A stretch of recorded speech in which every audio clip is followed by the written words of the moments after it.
Baik, selamat siang teman-teman. Kami dari kelompok 5 akan menyampaikan presentasi mengenai kelitih di Yogyakarta. Berikut adalah nama-nama anggota dari kelompok 5. Definisi kelitih. Sejak beberapa tahun ini, kata kelitih berubah makna jadi aktivitas mengerikan yang memakan korban jiwa. Kata kelitih dalam bahasa Jawa adalah suatu aktivitas mencari angin di luar rumah atau keluyuran. Namun, dalam dunia kekerasan remaja Jogja, pemaknaan kelitih kemudian berkembang sebagai aksi kekerasan atau kejahatan jalanan dengan senjata tajam atau tindak tanduk kriminal anak di bawah umur di luar kelaziman. Nama kelitih sendiri mulanya bukan berarti sesuatu yang menyeramkan. Kelitih sebenarnya kata yang merujuk pada pasar kelitikan Jogja, sebuah pasar menjual barang bekas atau biasa disebut juga sebagai pasar maling. Kelitih pada mulanya bermakna kurang lebih berangkat jalan-jalan santai ke pasar kelitikan untuk beli barang-barang bekas di sana. Aktivitas kelitih sebenarnya berarti jalan-jalan ke pasar kelitikan. Hanya saja, seiring berjalan waktu, makna kelitih kemudian beralih rupa jadi ajakan jalan-jalan bareng teman-teman dan tidak harus menuju ke pasar kelitikan, lalu berkembang jadi definisi jalan-jalan. Kegiatan awal yang dilakukan kelitih, yang pertama adalah keren-kerenan dalam geng dan konvoi ke pasar kelitikan. Sedangkan kegiatan yang dilakukan oleh kelitih sekarang adalah berkelahi, tawuran, dan melukai korban. Analisa sebab kelitih. Pertama, kenakalan remaja SMP, SMA, SMK, dan sederajat. Kedua, kekerasan sebagai eksistensi di komunal tertentu. Ketiga, kekerasan sebagai syarat masuk atau direkrut ke dalam sebuah geng. Keempat, persaingan wilayah, kekuatan, eksistensi antar geng. Kelima, masalah pribadi.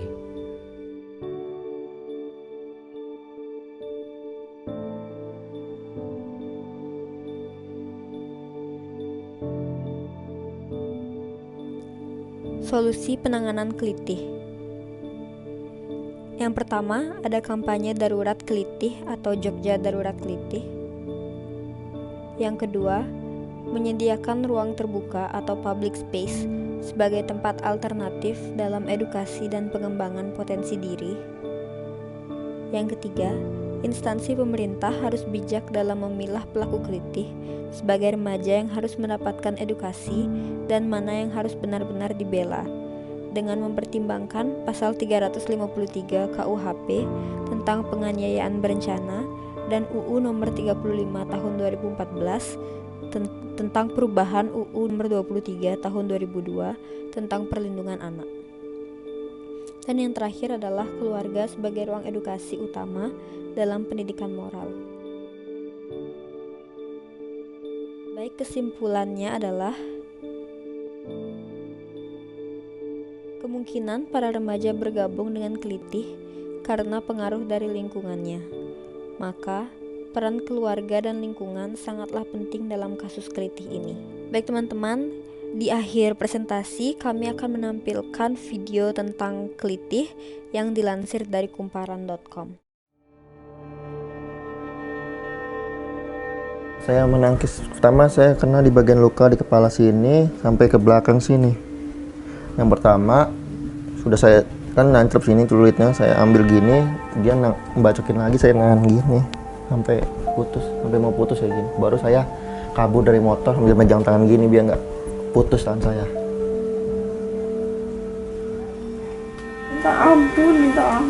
Maaf, minta ampun gitu. Apa salahnya dia gitu sama mereka gitu.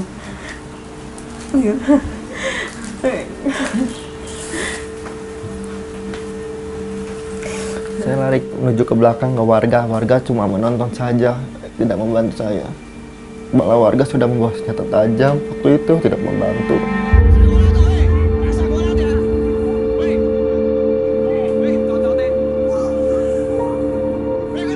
Kayak saingan Kalau belum jadi yang dianggap sama kakak kelas itu saingan.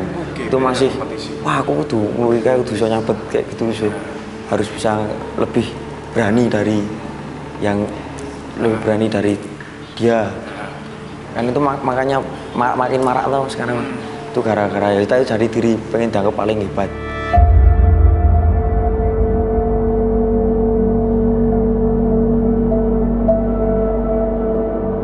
3 bulan berlalu, sisa kebengisan geng Kelitih di Yogyakarta masih dirasakan betul oleh Awan Saktianto. Pemuda 21 tahun ini mendapat 7 jahitan atas luka serius di kepala dan kedua tangannya. 2 jari Awan kini tak bisa digerakkan seleluasa dulu. Syaraf yang menghubungkan ke jemarinya putus karena bacokan celurit yang dilakukan 7 orang pemuda di Jalan Balirejo, Kecamatan Umbul Harjo, Yogyakarta 10 November lalu. Pada itu saya pulang dari kafe, lewat jalan belakang GSM itu, saya kan menyetir. Teman saya bertiga, karena saya menyetir tidak tahu ya, teman saya loncat duluan, saya tiba-tiba langsung diberhentiin dari 2 motor. Nah, kejadian situ saya ditanya sama pelakunya, kuliah di mana? Saya jawab kuliah di situ, UST, saya nunjuk. Nah, terus ditanya lagi orang mana? Udah itu yang di tengah bagian depan itu, yang gendut badannya megang celurit langsung mukulin, bacokin saya sampai luka-luka tersebut. Aksi Kelitih terus meneror warga Jogja. Bertahun-tahun kasus ini tak kunjung teratasi. Motifnya pun kian tak jelas.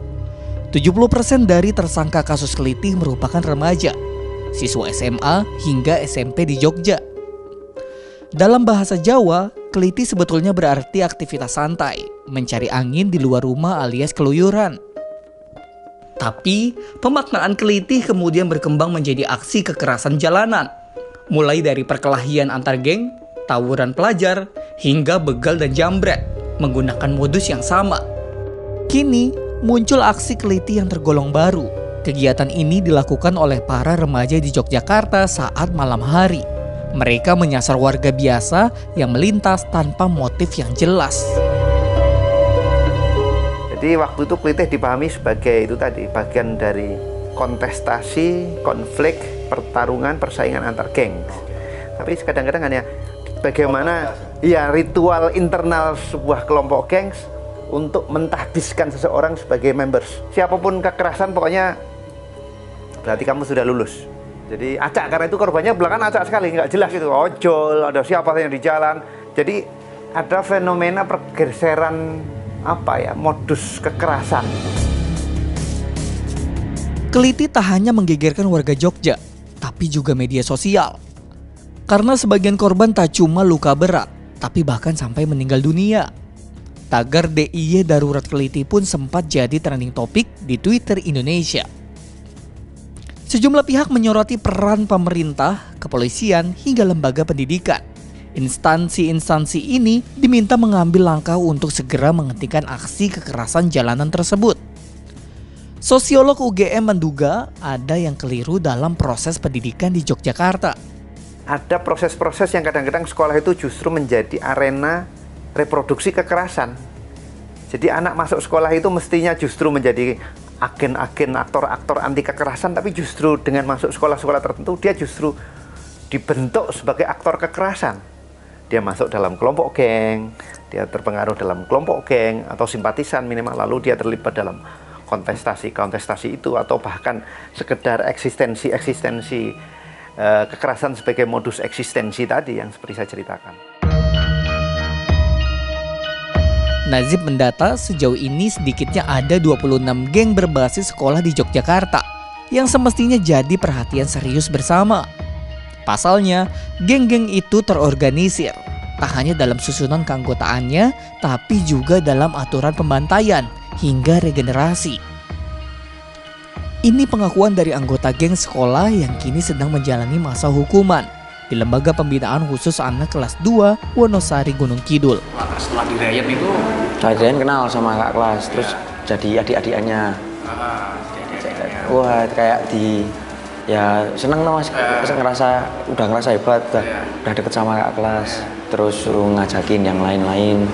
Itu awalnya ketika habis dirayain itu langsung, oh ini kamu punya bakat jadi joki atau punya bakat jadi yang Itu tergantung orangnya sendiri. tergantung kamu mau milih jadi Iya, apa. iya. Jadi kamu waktu itu milih jadi apa, Cok? Jadi joki. Fighter. Fighter, jadi Iya, fighter. iya. Jadi ada joki, Ada fighter, iya. Ada apa lagi? Udah joki fighter. Tapi kalau dalam geng tuh ada koor, Oh, ada core ya. koor, leader jalan, Heeh. terus sama cuman kayak anggota. Anggota. Iya. Kalau core tuh yang memimpin geng itu. Iya, yang memimpin, yang kalau ada kumpul terus ngajakin kumpul. Terus kalau ada yang kena, terus dia cari dana buat keliaran, buat ngasih. Oh, jadi Terus ada bendahara buat ngumpulin uang kas. Kadang tiap minggu gitu kas 5.000 buat nanti kalau ada motornya yang rusak nanti pakai uang kas. Polda DIY mengklaim telah melakukan beragam cara untuk mencegah tindakan kelitih. Tak hanya patroli malam, kini polisi juga mendatangi sekolah-sekolah untuk melakukan sosialisasi stop tindakan kriminal. Kita tentunya mencari pola-pola penyelesaian sampai akar masalah. Nah, ini kan juga beberapa minggu ini sudah mulai ngedrop. Ya, kita nggak tahu apakah karena adanya ancaman dari masyarakat mau turun, ya, mau dimasak, kalau istilah orang dimasak kan takut juga itu. Ya, tapi yang jelas kembali sebenarnya kelitih ini tidak terlalu banyak dibanding dengan kejadian di Jakarta yang penikaman, tawuran itu mungkin hampir setiap hari ada juga. Tapi kalau di sini kadang-kadang ya belum tentu seminggu sekali atau.